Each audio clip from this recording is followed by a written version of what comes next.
یہاں ایک سوال کوئی کہہ سکتا ہے کہ یہ تو معجزہ ہے، ذہن میں یہ سوال آ سکتا ہے، تو بجائے اس کے کہ آگے چل کے اس کا جواب دوں تو اتنی دیر تک آپ جتنی احادیث سنیں گے تو ذہن میں تردد ہی رہے گا، آپ کا ذہن گھومتا رہے گا، کئی لوگوں کا جن کے ذہنوں میں یہ سوال آ گیا تو بہتر ہے میں اس کو جلدی پہلے ہی ایڈریس کر لوں تاکہ سکون سے، طبیعت کے اطمینان سے آپ اگلی باتیں سنیں، ورنہ ذہن گھومتا رہے گا کہ یہ تو معجزہ ہے۔ ہاں یہ بات بھی سن لیں، میں اس کو کلیئر کر دوں، اس میں شک نہیں معجزہ ہے۔ معجزہ کہتے کسے ہیں؟ معجزہ کہنے سے اس الگ ذریعہ علم کے وجود کا نہ انکار ہو جاتا ہے نہ اس میں کوئی شک و شبہ پڑتا ہے۔ معجزہ کہتے ہیں ہر اس چیز کو جو خرق عادت ہے، جو خرق عادت ہے، عادت کے خلاف واقع ہوتی ہے پیغمبر کے وجود سے، اس کی نبوت کی تصدیق میں، اس عمل کو، خرق عادت فعل کو معجزہ کہتے ہیں، بس دیٹس اٹ۔ ایک ہے کسی چیز کا عادت کے مطابق واقع ہونا، عادت کے مطابق، وہ ایک چیز ہے، آپ دیکھ رہے ہیں اور چیز بتا رہے ہیں، یہ حسب عادت ہے، اور دیوار کے پیچھے کوئی چیز پڑی ہو اور آنکھوں سے نہ دکھائی دے رہی ہو اور آپ بتا دیں، یہ خرق عادت ہے۔ آپ چل کے پیدل کسی جگہ چلے جائیں، عادت ہے، اور چلے بغیر ہوا میں اڑ کے انسان چلا جائے، یہ خرق عادت ہے۔ ہر وہ چیز جو ہماری جو اس زندگی کی عام عادت ہے، اس عادت کے نظام عادت، نظام فطرت، نظام کائنات، جس کے ذریعے کاز اینڈ ایفیکٹ کی دنیا چلتی ہے، اس سے ہٹ کر اس کے مخالف کوئی واقعہ صادر ہو جائے، درخت جڑوں سمیت زمین پھاڑ کے آپ کے پاس آ گئے، پتھروں نے آواز دے دی، کلمہ پڑھ لیا، تھوڑی سی کھجوریں ہیں بڑھ کے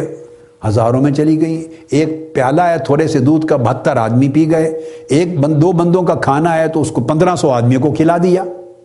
اب یہ ساری چیزیں وہ ہیں جو عادت کے نظام میں سمجھ میں نہیں آتی، نہ واقع ہوتی ہیں۔ تو ایسے کام جو خلاف عادت واقع ہو جائیں اور وقوع ان کا پیغمبر سے ہو، جس نے دعوی نبوت کیا ہوا ہے، اللہ کے نبی سے صادر ہو، اور ہو اپنی نبوت کی تصدیق کے طور پر، یعنی نبوت کو چیلنج کر دیا، لوگوں نے انکار کر دیا، اور ان کو اپنی نبوت کے سچے ہونے، اپنی نبی ہونے اور نبوت اور رسالت کے سچے ہونے پر دلیل قائم کرنی، تو اس وجہ سے وہ واقع ہو، وہ واقعہ، تو اس کو معجزہ کہہ دیتے ہیں، ایک عنوان ہے بس، معجزہ کہہ دیتے ہیں، اس لیے معجزہ کہتے ہیں، یہ معجز سے ہے، اور یہ لفظ اعجاز سے ہے، یعنی عقل کو عاجز کر دیتا ہے، عقل سمجھنے سے قاصر ہو جاتی ہے، بس عقل سمجھنے سے قاصر ہو جاتی ہے۔ اور اگر اسی طرح کا واقعہ خرق عادت غیر نبی سے صادر ہو جائے، غیر نبی سے، اور وہ مومن ہو، نبی کی امت میں وہ مومن اور صالح ہو، تو اس کو کرامت کہتے ہیں۔ نوعیت ایک ہے خرق عادت، یعنی خلاف عادت کسی چیز کا، واقعہ کا صادر ہونا، جو ایک عادی نظام قدرت ہے اس سے ہٹ کر صادر ہونا، چونکہ اس کو تسلیم کرنے سے عقل عاجز ہو جاتی ہے، عقل کی سمجھ میں نہیں آتا کہ یہ کیسے ہو گیا، اسی لیے اس کو معجزہ کہتے ہیں، اور وہ صادر ہوا ہوتا ہے اس نبی کی نبوت کی تصدیق کے لیے۔ اور یہ بھی ضرورت نہیں ہے کہ جب معجزہ صادر ہو عین اسی وقت دعویٰ کیا ہو، ہر بار دعویٰ کیا ہو نبوت کا اور تصدیق میں معجزہ دکھائے، نہیں، دعویٰ کر دیا، اب دعویٰ زمان تک چل رہا ہے، زمانوں تک۔ تو جب بھی ایسا خرق عادت واقعہ صادر ہوگا تو وہ اس لیے صادر ہوگا کہ اس نبی کے سچے ہونے کی دلیل قرار پائے گا، اس وجہ سے معجزہ کہتے ہیں۔ تو معجزہ ہونا ایک الگ سبجیکٹ ہے، یہ تو ہر خرق عادت جو ہے وہ آقا علیہ السلام کا معجزہ ہے، اس میں کوئی شک نہیں۔ لیکن بات پھر آئی کہ اقسام ہیں، یہ جو واقعہ ہوا خرق عادت، اس کی شان معجزہ تو ہے، مگر یہ جنم کس چشمے سے اس علم نے لیا، یہ ایک الگ سبجیکٹ ہے، یہ سبجیکٹ الگ ہے، یہ کشف ہے۔ تو معجزہ کی اقسام ہیں، ان میں کشف بھی ایک قسم ہے، الہام بھی اس میں قسم ہے، احیاء موتا بھی اس میں قسم ہے، تو یہ اس کی اقسام ہیں۔ تو میں جو عرض کر رہا تھا بیسک چیز وہ یہ کہ اس کا معجزہ ہونے سے کوئی تعارض نہیں ہے، معجزہ کہہ کر آپ اس موضوع کو رد نہیں کر سکتے۔ معجزہ تو صرف اس وجہ سے ہم نے کہہ دیا کہ یہ جو چیز از خود، جس کا نہ حواس نے ذریعہ بنا تھا علم کا مہیا کرنے کا، نہ عقل اس کا ذریعہ بنی تھی، نہ وحی الہی قرآن کی کوئی آیت اتری تھی، اور پھر ساری کائنات کی خبر دے دی، یہ خبر دے دی، یہ بتا دیا، یہ بتا دیا، یہ بتا دیا، جس کو ظاہراً عقل کوئی ذریعہ بتانے سے قاصر تھی کہ یہ کس طرح بتایا۔ یہ اٹ سیلف ایک الگ سبجیکٹ ہے، یہ کشف ہے، یہ الہام ہے۔ اور چونکہ اگر یہ الہام اور کشف حضور علیہ الصلوۃ والسلام سے صادر ہوا اور آپ اللہ کے نبی ہیں، اس وجہ سے اس کو معجزے کا ٹائٹل دے دیں گے۔ اگر اس طرح کا کوئی غیبی واقعہ جو نادر ہے، عادت کے خلاف ہے، اگر غیر نبی کسی صحابی نے بتایا ہو، مثلا صدیق اکبر رضی اللہ تعالیٰ عنہ نے بتا دیا، حضرت عائشہ صدیقہ رضی اللہ تعالیٰ عنہا کو، حدیث ہے صحیح ہے، ہر کتاب میں آئی، موطا امام مالک سمیت ہر ایک میں،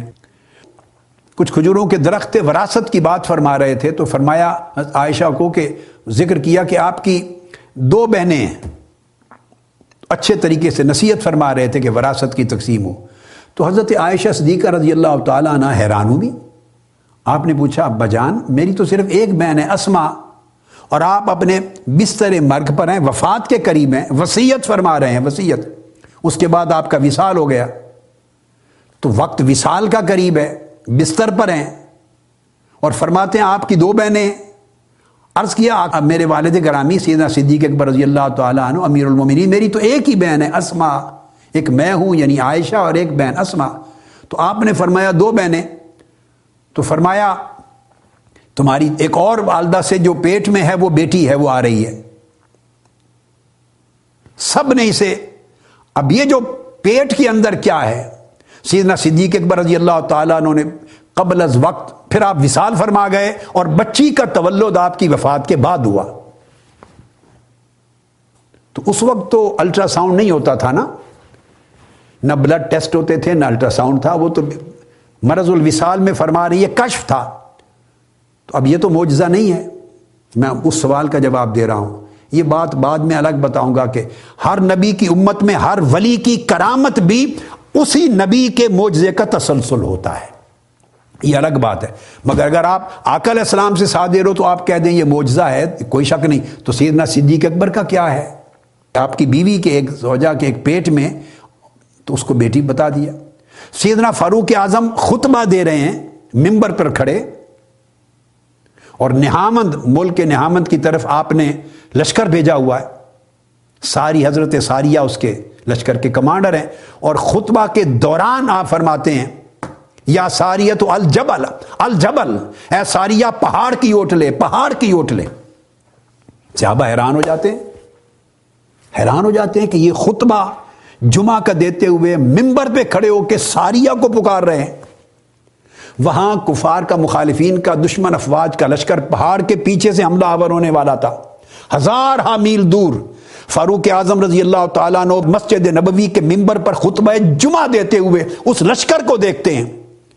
کہ ہمارے اسلامی لشکر کے پیچھے، پہاڑوں کے پیچھے سے حملہ آور ہونے والا ہے،